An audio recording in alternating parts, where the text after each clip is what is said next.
activity. With the help of another activity, we can find out various layers of cells in leaf. Ankita, take a leaf of Royo. Yes, I have taken a leaf of Royo. What should I do next? Then, stretch and break it by applying a little pressure on it. When you stretch it, some peel or skin projects out from the cut. I have removed this peel and kept it in water in a petri dish. Yes, now add few drops of saffron in and wait for 2 to 3 minutes. I have now transferred it on a slide with a drop of glycerine and covered it with cover slip. When you will observe it under microscope, you will find different layers of cells.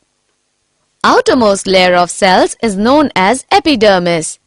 It is usually made of single layers of cells. Outer and side walls of epidermis are thicker than inner walls. The entire surface of all plants has epidermis. It protects all the parts of the plants from water loss, mechanical injury, and invasion by parasitic fungi. Small pores are there in the epidermis of the leaf. These pores are known as stomata. Stomata are covered by 2 kidney-shaped cells known as guard cells.